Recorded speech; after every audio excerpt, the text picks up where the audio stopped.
Welcome back to the Return BC podcast. I'm Arnold Machel. Today we're talking about something that doesn't make headlines the way market crashes do, but it quietly does as much or actually more damage on a portfolio on your retirement income over time, and that's inflation. Um, we hear about heart disease being the silent killer. Frankly, inflation probably does more damage than heart disease. I don't know. Inflation doesn't usually feel dangerous year to year, but when you factor in 20 to 30 years of a retirement or another 20 to 30 years pre-retirement saving for it, it can completely change what money can actually do for you. Today, Ben and I are going to unpack why inflation is one of the biggest risks retirees face, how it sneaks up on people, and most importantly, what you can do to protect yourself from it. So I think we need to first sort of define what's inflation. Yeah, absolutely. And I think like people have a general understanding of what inflation is. It's the rising cost of living, it's things getting more expensive, so on and so forth. And I mean, I hate to start the podcast episode off with a rant here, but I just personally like to reframe it the other way around, is that it's not things getting more expensive, it's your dollar being worth less and less. It's a decrease in purchasing power of your dollar. And so if you think about it, like we're out here buying things, the economy's going around. Hypothetically, things should be getting more efficient over time. Companies should be getting more productive. They should be able to actually lower their prices and give us things for cheaper. But instead, those things are going up in price, or our dollar is just getting weakened just through monetary debasement, and we're able to buy less. So really, that's kind of how I like to frame it. You can think of it either way, that things are getting more expensive or your dollar is getting less valuable over time. Just kind of changes how you view it a little bit. But it ends up being really insidious because your money just over time buys less and less. Structurally speaking, too, we'll get into this a little bit, but savers are punished. You have this bucket of money over here that's getting worth less and less. Meanwhile, someone over here who borrowed a bunch of money, the value of their debt is getting less and less. And so savers are punished, borrowers are rewarded. I think the whole thing's a little screwy, and we could probably have a better system. But rant over. We'll kind of get back into the topic. Today's not really about debating central banks or debating monetary policy. It's about what can an individual do in the environment that we're living in. Yeah, that's a good point. And I mean, inflation's typically measured as a rise in a consumer price index, which is a set basket of goods. Um, Problem is, inflation for you may be different. Uh, Person by person, inflation can be different. It depends on what basket of goods you're actually Yeah, buying. really, really good point, because it's everyone has a different basket of goods that they buy. Or what the central bank tries to do is they try to distill billions or trillions of transactions across the country into this one number that they say, here's what inflation is. Well, we're bound to lose some granularity, in getting to that one number. Well, and frankly, I think lately that's really actually hurt people who are not well off because food inflation or yeah, core inflation for the basic needs has been way higher than overall CPI increases. And so, we've been hearing a bit, and forgive me for economic terms here, but about a K-shaped economy where those who have wealth or income are doing better and those who don't are doing worse and worse. That's inflation is one of the reasons. It's just because it's not the same for everybody. Maybe one good example is I like penny candy. And so I remember, I don't know, Ben, what's a chocolate bar cost today? Two Two bucks? two I don't know, bucks, yeah. maybe something like that. Um, so I remember when they were 10 cents. And in fact, actually, not just 10 cents. If I want to cross the street to the, I think it was a Rexall. This was actually on the corner of Robson and Thurlow. Um, Robson and Thurlow? Yeah, right on the corner of Robson and Thurlow. Um, there was a corner store, 10 cents. If I went to the Rexall across the street, it was only 9 cents, so I could get one extra one for a buck. Um, and today, yeah, $10, or sorry, $2. So massive increase. And when you think about, no, I mean that's over 50 years. Um, More than that. That's over 60 years, not quite, um, 55 years. Um, but when you think about the loss of that, the purchasing power, if you had a $5 under the mattress back then and you kept it under the mattress, you could buy 50 chocolate bars back then. Today you can buy two and a half. That's a lot of purchasing power loss. Yeah, yeah, absolutely. And I mean, back to what we were talking about before too, how my inflation rate might be different than yours.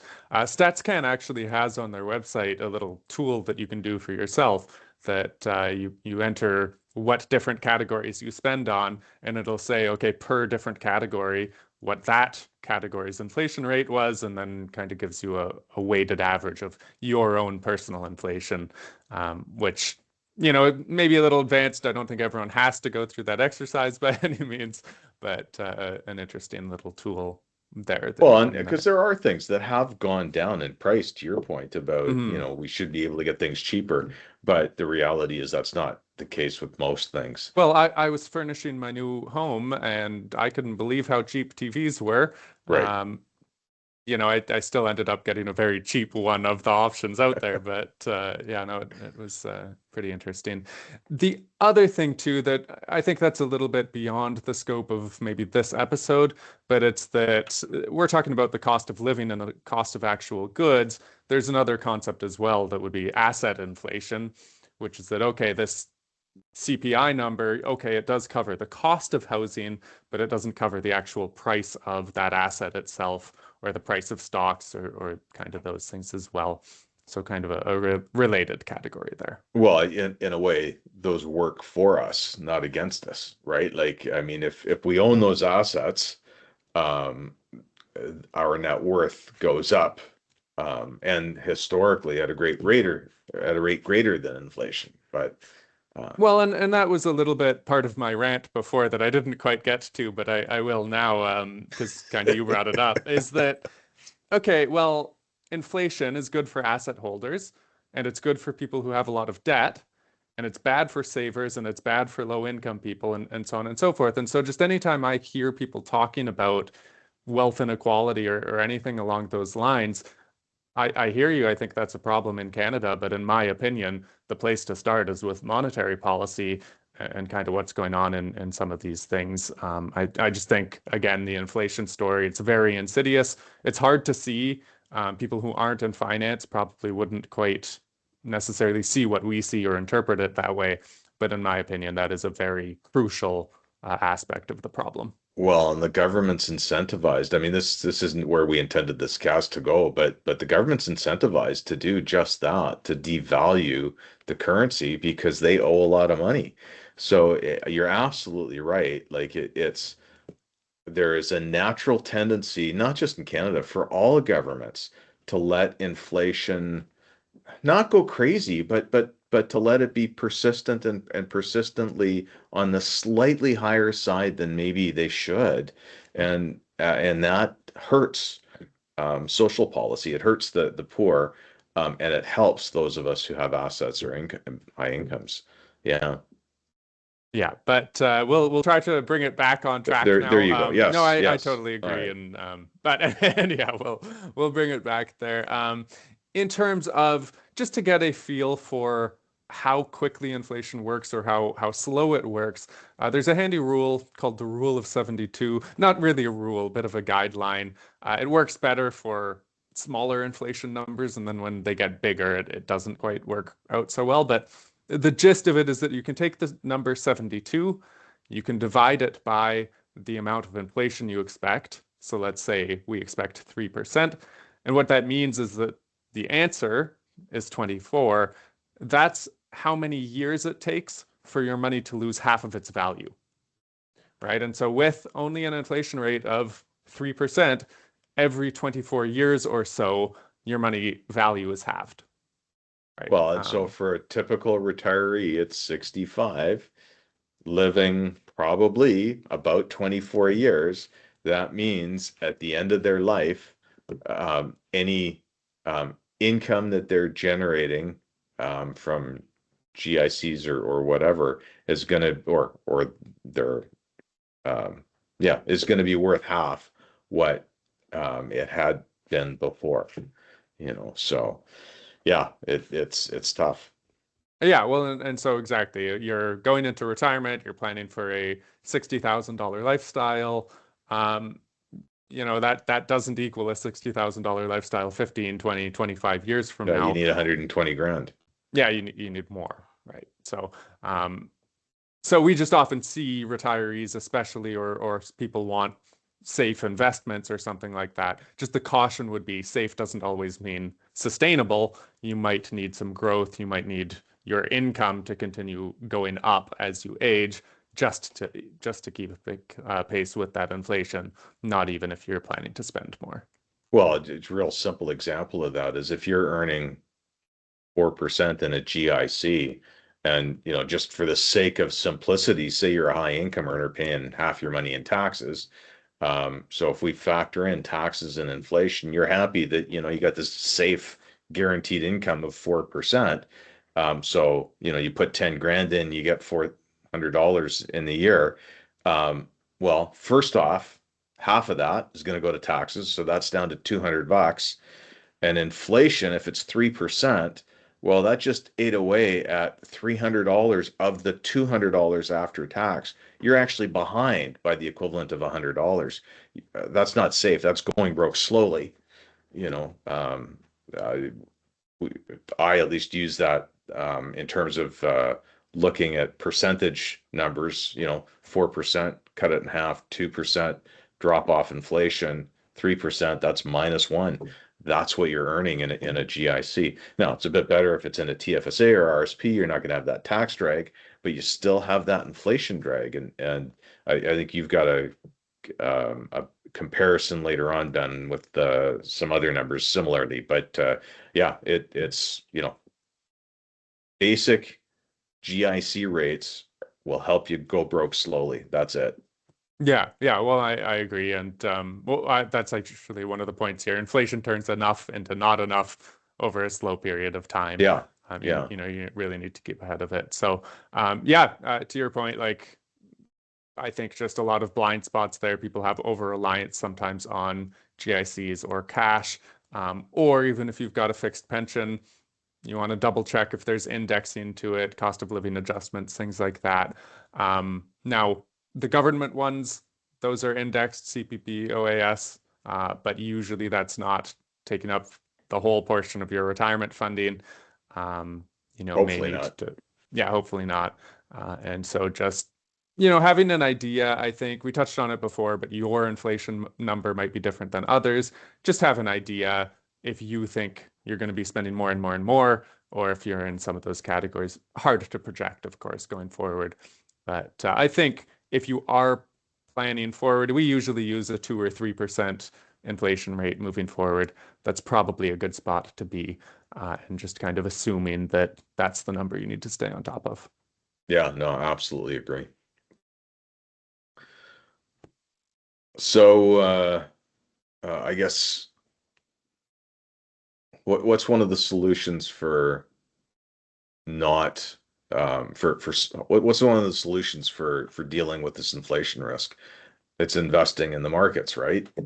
Um, have, many of you know one of my favorite books is a book called Stocks for the Long Run.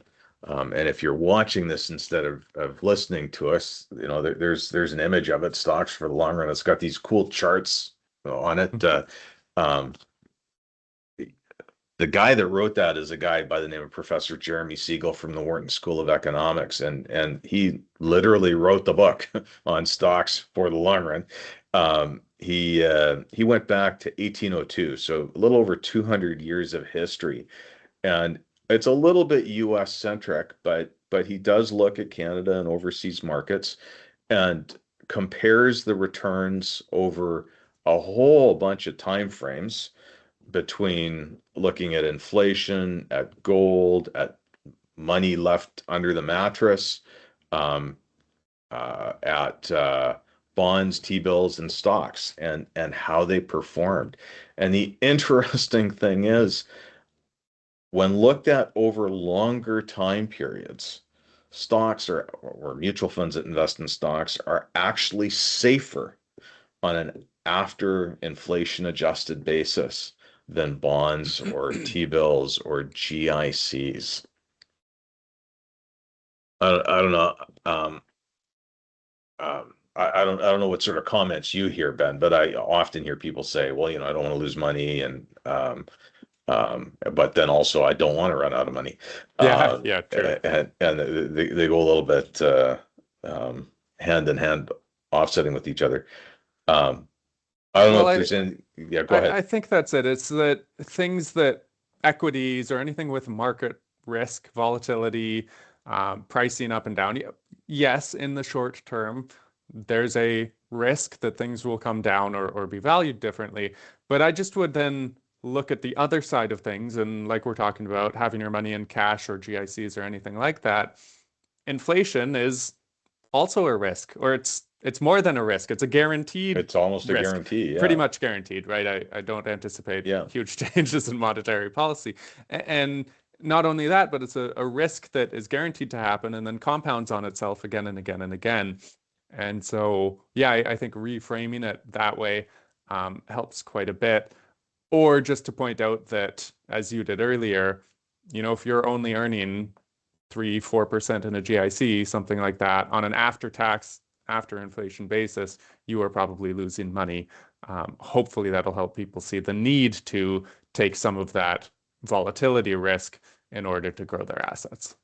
So I don't normally do this, but I pulled out this book, Stocks for the Long Run, and I actually want to read a small portion of this to our listeners because it really highlights the whole, like this whole story. Again, this is, Jeremy Siegel, Stocks for the Long Run, um, an absolute ton of research over 200 and if it's 1802, 200, actually 224 years. So 2.25 centuries. Well, when was it published? Well, it was first published. I've actually got two editions You of have an it here. updated one. Okay, yeah, yeah. The sixth edition, actually, yeah, it goes up to 2021. But so not now. But so here's what Jeremy Siegel says. He says, because he's not Pollyanna. Stocks are unquestionably riskier than bonds or treasury bills over 1 and 2 year periods. Unquestionably. However, in every 5 year period since 1802, the worst performance in stocks has been only slightly worse than the worst performance in bonds or bills. And for 10-year holding periods, the worst stock performance has been better than for bonds and bills. Now, again, that's on an inflation adjusted basis. For 20-year holding periods, and I would argue that almost every one of our clients has at least a 20-year holding period. Maybe not if you're 80, but even at 70, there's a high degree of likelihood you'll make it to 90. So you have a 20-year time horizon. For 20-year holding periods, stock returns have never fallen below inflation, but returns for bonds and bills fell more than 3% per year below the rate of inflation for a long time period in 1961 and 1988. Um, During that inflationary episode, the real value of a portfolio of treasury bonds, which are like savings accounts, including all reinvested interest coupons, fell by half. So you go the safe route. Now that happened to be a high inflation period, but you go the safe route and you lost half your money over that time period. Um, on the other hand, the worst 30-year return for stocks remained comfortably ahead of inflation by 2.6% per year, um, a return that isn't far below the average performance for fixed income assets. So um, last bit. It is very significant that in the more than 2 century history of financial returns, stocks, in contrast to bonds or bills, have never delivered a negative real return over periods as short as 17 years. So, there can be a negative return over rare, but it's never been negative over that time period. Although it might appear to be riskier to accumulate wealth in stocks rather than in bonds over long periods of time, for the preservation of purchasing power, precisely the opposite is true. The safest long-term investment has clearly been a diversified portfolio of equities. So that's direct quote out of Stocks for the Long Run, Jeremy Siegel. I still watch or read his weekly market commentary or economic forecasts. The guy's super old. I don't know how old he is now, but brilliant guy with a ton of knowledge. That's what he's saying, and I gotta agree with it. Yeah, yeah. Well, and so I think that's kind of tells the story as one of the best ways that you can stay ahead of the inflation story is to invest in risky assets, growth assets, equities, um, real estate to some degree, having some, dividends in your portfolio, things like that. Along the way too, Own stuff instead of lending out, yeah, own stuff right? instead of lending it out. I'd say too, like even if you're ahead of that stage and you're not quite there yet, you can take advantage of the inflation to some degree on the way in. Save the extra when you get a raise or a promotion, or at least a Good point. proportional amount of what you're getting, things like that. And then in terms of when you're actually doing the planning and in retirement, just make sure you are planning for that inflation. We oftentimes, when we're putting together a retirement plan for a client, we'll do a what if situation, what if scenario, what if inflation is higher than we expect, what if stocks don't perform for that 10 or 15 years for a bit, and just kind of really help smooth that out. I think too, one other kind of quick math example is just if you are looking between two funds, one you expect is going to earn 5% and the other you expect is going to earn 6% because it's more equity heavy and more risky. That doesn't seem like a huge difference, right? 5 to 6%, whatever. But if you subtract that 3% inflation rate, now you're looking at 2% versus 3%. And that is a significant difference. One's 50% higher than the other, which then compounds over time and compounds over time. So it really does matter. Well, and by the way, what we in the industry, sometimes you'll hear us refer to real rates of return. Hmm. What we mean by that is that 2 or 3% that Ben was just talking about. It's the return after inflation, is your real rate of return. Because if all you do is keep pace with inflation, you actually haven't made any money. You've just kept the value of your money where it is. Actually, one thing we didn't touch on, and we did talk about this in a previous episode, but um, inflation is a way that if you borrow money appropriately, Ben sort of touched on it a little bit earlier today, but it can work for you because as inflation erodes the value of that debt. Now, if your interest rate is too high, then that may offset it. But if you can get a decent a loan at a decent rate of return, sorry, a loan at a decent cost, that and you use it to buy something that's going to appreciate, that can work out really, really well. In fact, that's actually why home um, the property tax deferral used to be such a great deal. It's Mm. not anymore. If you're doing the property tax deferral, don't do it anymore, unless you really have to. But don't. It's expensive. But it used to be a great deal because it was simple interest, not compound, and prime minus two. So you actually really were borrowing at a super cheap rate, and your home was going to be going up a lot more than that. Yeah, yeah, definitely. So I think that mostly does it, unless you had anything else to add here. Well, I think I'm done. You've done your rant. That's probably the Yeah, most that was the important thing. important You bit. got it Yeah, out of your exactly. system. Yeah, yeah. So I mean, inflation usually it doesn't really feel like a crisis. It's not so much in your face. You can't see it right now, but just over time, it is quietly eroding your choices, flexibility, and peace of mind in retirement. Um, the goal isn't to take reckless risks here. It's just to recognize that doing nothing about inflation is a risk in and of itself. A good retirement plan, it's not just about getting to retirement, it's about staying there comfortably. And so if inflation has you wondering whether or not your plan is going to still work 10, 20, or 30 years from now, that's the right question to be asking and the right question to talk to us about. So thanks so much for listening to this episode of the Retire NBC podcast. If it has helped put inflation into perspective, please share it with someone else who might be planning their retirement too. We will see you next time.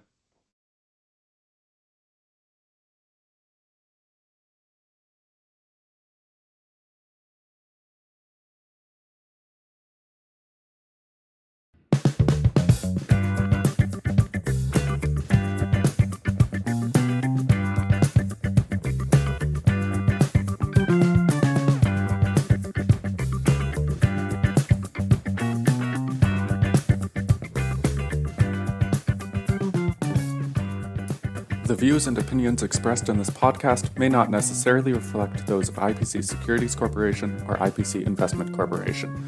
The information provided is for informational and entertainment purposes only and should not be construed as financial, legal, or tax advice. The hosts and creators of this podcast assume no liability for actions taken based on the content discussed.